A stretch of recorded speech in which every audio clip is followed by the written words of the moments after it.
Well, hello, everybody, and welcome to the fourth edition of Investment Leader Guidebook. I'm Liz Severance, partner here at Focus Consulting Group, joined by my partner, Brian Kozlowski. Hello, And, everyone. and we're excited to actually chat about strategy today. In our last podcast, we talked about measuring the unmeasurable, and we talked a lot about our organizational health survey and what makes a firm and an organization that is strong from the top of the house to the bottom of the house, right? And one of the pillars that makes an organization strong is strategy. So we talked a little bit about how culture is the first pillar to make the house strong and support the vision and mission of an organization. So now we're going to talk about that second pillar, which is strategy. When we survey and assess organizations on their organizational health, we ask about that second pillar, the strategy pillar. And we ask about the confidence that people have in the organization with regards to their strategy, whether or not the strategy is clear to people, and whether or not they know their role when it comes to the strategy of the organization. And we have found some really interesting data, and that people have confidence in the strategy of an organization. They tend to know their role, but when it comes to the strategy being clear to them, that is the lowest score by far when it comes to those three questions that we ask. So Brian, who leads our strategy practice here at Focus Consulting Group, how do you explain that people have confidence in the strategic plan and know their role, but it's not clear? Yeah, it's a great question. It's an interesting conundrum when we look at the data, because it doesn't make sense. And as we've gone through and debriefed our organizational health surveys, what we've learned is when folks do not know the overall direction of the organization, they default to their team and they default to understanding a couple of things. If they're on the investment team, what we often hear is that I understand how our investment strategy works. And that's what they anchor on. So in the absence of direction at the firm level, they anchor on the investment piece. Or if you're not investments, it's whatever your team is doing. And so what it does is it gets down to a smaller level. So strategy, when we think of strategy, it's a broader look. Where is the firm going and how all the three tribes contribute to the growth?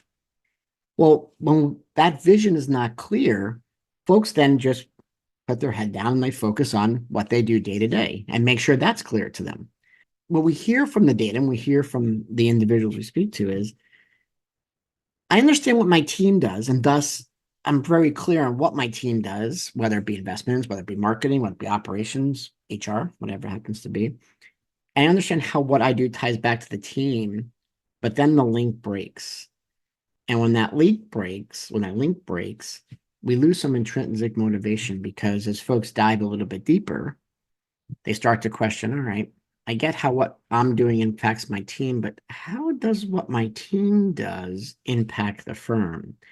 And when that link is broken, when you do that extra level of analysis, is when we get a fair amount of questions about where are we headed as a firm?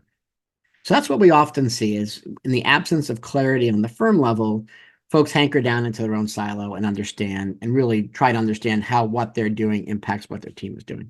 So when they're answering the question on the survey, what it sounds like is for the overall firm that they're not as connected to what they do on a day-to-day basis and the overall strategy of the firm, but they are very in tune to their, lack of better words, strategic plan of their actual team, right?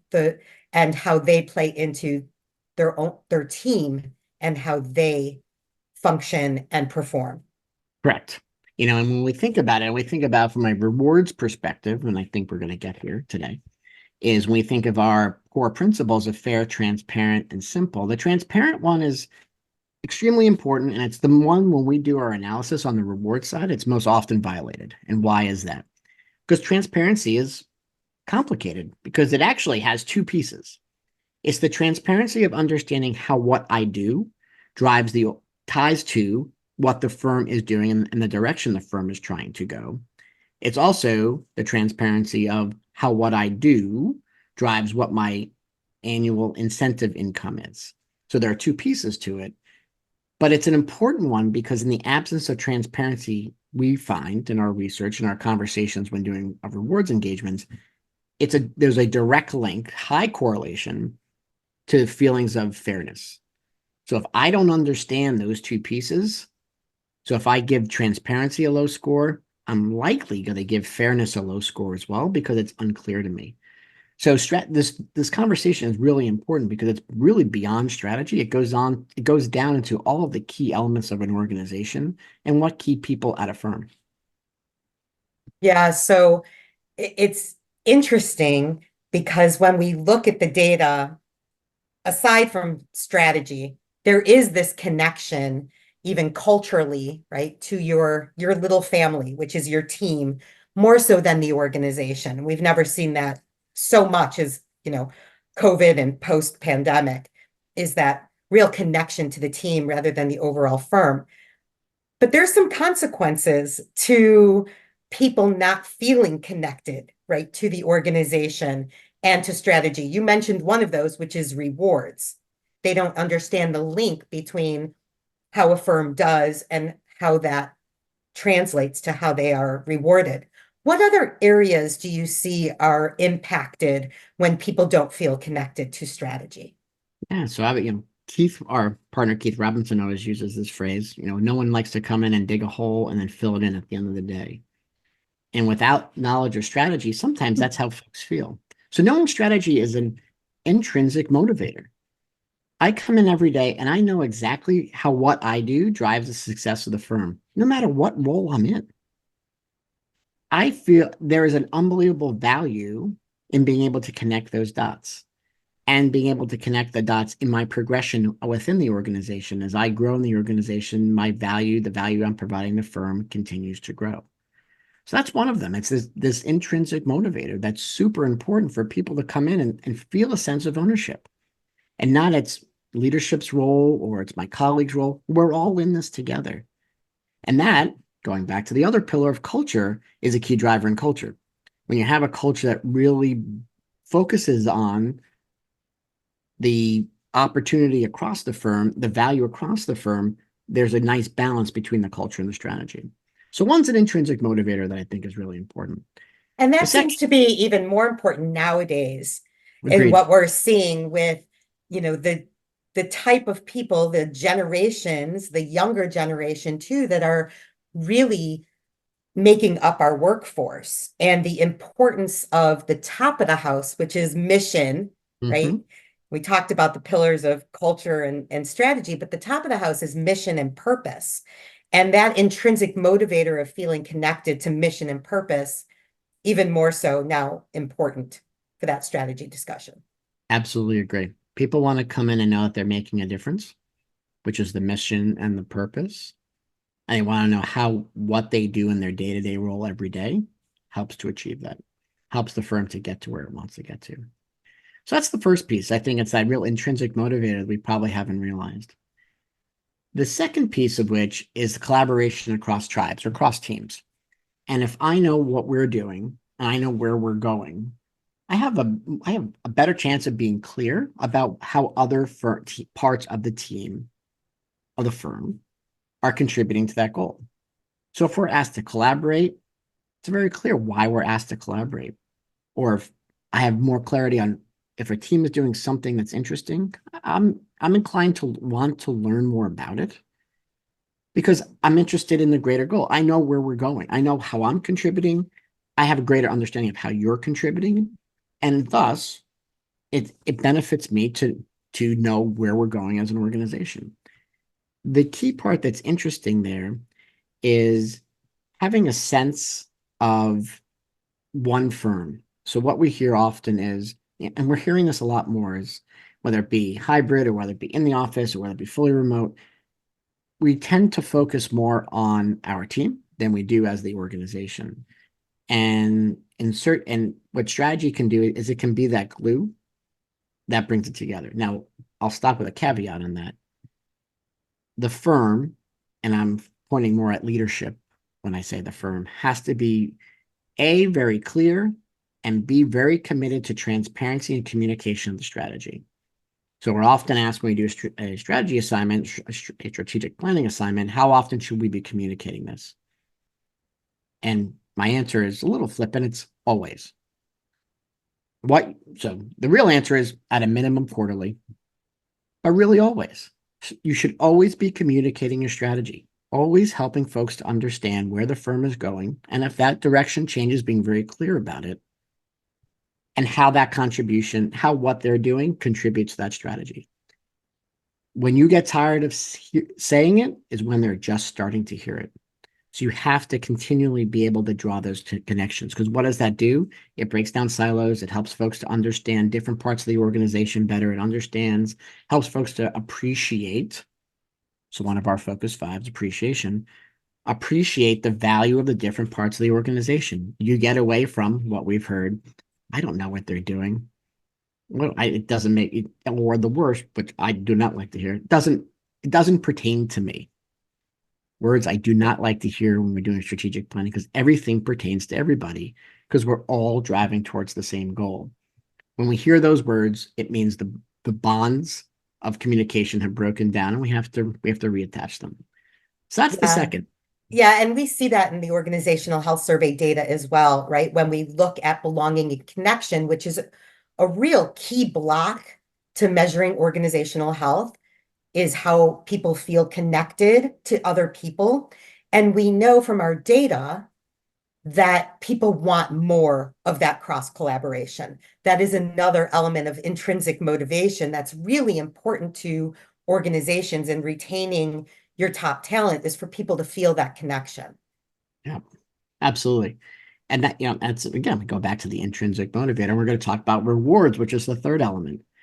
And being able to tie, so I'll go back to what we talked about a few minutes ago on the transparency, being able to tie back why what I get is driven by where the firm is going and my own performance.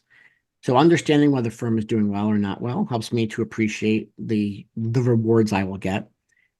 But it also helps me when I'm thinking through rewards. So broadly, so we talk about reward, it's not just cash compensation, it's all the other intrinsic elements that keep in the individual at a firm. But the idea of the intrinsic is so important because it gets to that level of professional development. What can I do in my career to grow that's going to help drive the firm forward? So now I've got a sense of pride. Now I have a sense of growth. Now I have a sense of how the value that I'm providing to the firm. So the clarity on strategy helps folks to understand, A, how all the pieces work, but it drives some really interesting questions around what contribution can I make to help the firm forward? And what do I need to do to grow in my career to help move the firm forward? But if I'm operating without any of that information, I come into an office every day, or I sit down on my computer from home and I punch a keyboard from 9 to 5 and I leave. And that's not very fulfilling. So in the reward side, we broaden the conversation. Yes, it's a job, but it's more than a job. It's a job that I understand why I get what I get from a compensation perspective, because I understand where the firm is going and how what I do in that process helps the firm to get there. But it's also from a fulfillment perspective, how I can develop my career, how I can grow my career and help the firm to grow at the same time. So there's that real balance, and having clarity and strategy helps to check that box as well. Yeah, it's ownership mentality is, one of those things that I think is a real benefit of having that connection. It's just an overall ownership mentality when you have these pieces tied together. That goes back to your culture. Do you have a culture that has an ownership mentality, or do you have one where folks say, my my first job when I was at Greenwich Associates, you did what you needed to do. If it was filling the copier with paper and changing toner at 11 o'clock, you did it because that's what was best for the firm, and that's what was right for clients. You focused on whatever was best for the firm. If you have a culture that emphasizes that, it then balances out on the strategy side as well, and in everything in between. Yeah, when people feel very connected to that strategy, yeah, then they will have that ability to see and connect those dots of what they do every day to the overall mission of the organization, something very bigger than themselves. And Correct. that creates that ownership mentality, that intrinsic motivator, which retains your top talent. So if all of this is so important, right? What can a firm do to make sure that people do stay connected to the firm strategy? You talked about communication. Hmm. So what else Yeah. can they do? I will say, and I want to just raise one point. This is not easy. No. There it is not easy to do. And it takes a lot of time and it takes a lot of commitment. And when folks go down the pathway of strategic planning, one of the pushbacks we often hear is it's just a lot of extra work. And up front it is. And I will always admit that. But if done right and all these pieces start to come together, it's just part of your normal DNA. It's part of your normal day-to-day work because it has merged effortlessly over time into who you are as an organization. What helps with that? Well, we talked about communication. That is of paramount importance. Front and center, communicating on the strategy, celebrating successes. I can't emphasize that enough. No matter how big or small they are, people are giving their time, their effort, and their focus to this. When things are achieved and achieved well, celebrate them. And when things don't work out as well, course correct. Figure out what went wrong. A good strategic plan is able to change with the flow of a business. And if things don't go as well, identify what the issues were that drove that and figure out what the right answer is. But that's a lot easier to do when you're communicating versus not communicating. So that's one. The other is helping folks to understand the role they play in an organization. So this goes all the way from the top, all the way down to the manager. And when you're developing goals, when you're thinking about explaining rewards, when you're talking about a new investment strategy, when you're talking about entering a new market, always bring it back to why you're doing it. What is the strategy? What are we trying to achieve? Starting, as Liz said, starting at the top of the house. What's our mission? All of this has to emanate from there. And that's a great drawing. The connecting the dots is super important because it helps everyone to be grounded in understanding it have an understanding of why are we doing what we're doing. Oftentimes what I've seen is when the strategy is not clear and a firm is pursuing new ideas, there's a fair amount of resistance because what I've heard feels like leadership is throwing spaghetti against the wall and trying to achieve something. It's not a great feeling. Sometimes it feels like you're chasing your tail. But having that grounding of this is where we're going and this is how it ties back is super, super important. The last piece, and it speaks to why strategic plans fail. They fail because leadership will go into a room and think that they have the utmost knowledge to figure out the direction of the firm. Our process, which we'll talk about on another podcast, is inclusive. The more voices you get into the game, the more views you get, the different perspectives you get, and in our opinion, in our research, the better strategic plan you're able to develop. Why? You're seeing the firm through all different eyes, all different perspectives, all different tribes. Super important. That's one. The second, and most important, you go from seeing it as leadership strategy to our strategy. And that is a colossal, I can't emphasize how important that is. When someone can look at a firm strategic plan and point to an item and say, that was my idea. Yeah, they see Because themselves in that firm, in that strategy. absolutely, Yeah. you cross that threshold from it's leadership's or it's the firm strategy to our strategy. And we talked about ownership mentality. That is a way to help to develop an ownership mentality because everyone around the firm starts to see that, everyone now is really on board and is invested in driving that forward. So that inclusive process, not only does it get great ideas, but the buy-in that it helps to develop, it is super, super important. I can So hear people though taking a deep breath right now and going, "You're expecting us to include everybody in this decision yeah, making? How no, do you deal with that?" yeah, it's a great question. And obviously it depends on the size. The voices you want to include are those that are key stakeholders in the organization. So there's a tendency if we're a partnership to just include the partners. Let's think about the leadership team and that next level, who are the key decision makers, the key drivers of the activity in the firm, you want to have those, you want to ensure those voices are part of the conversation, because those are your influencers. Those are the individuals who are going to be out in the firm, spreading the good news of the strategy, sharing the ideas. They're also going to be the ones that folks are going to come to with concerns and complaints and questions about the strategy, and they need to be on board and they need to be able to explain it as well. So, each firm is going to be a little different on how many voices are involved in the process, but I hope the takeaway is broad. When you feel yourself putting together a group that's smaller in number, increase the number, increase the size, increase the voices, make sure the key decision makers are there, because that's going to be super important for the success of the strategy. Yeah. And across the business too, I assume. Don't Correct. just let it be on one No, stool, right? One tribe, the investment tribe, but you got to really consider all the tribes in the organization, investments, operations, distribution, in order to get a well-rounded strategic plan. correct. Which brings us to our next podcast, which was to really go over and think about what you should be planning for in the future, right? Not just about the business, but about the talent piece as well, what you should be thinking about strategically for the future. So, Yes. Brian, thanks for a really important conversation. I think we've got some key takeaways that our listeners can do, which is Yeah. communicate, communicate, communicate. Yep. I'd say at this point in where we are as an industry and where firms are, strategic planning is of super importance. And not only charting where you want to go, but making sure that you're bringing your talent along with you. So it's an important topic, and I hope you found some valuable gems from today's conversation. And we will continue this conversation in our next podcast. So thanks everyone for joining us. We'll see you soon. Bye-bye.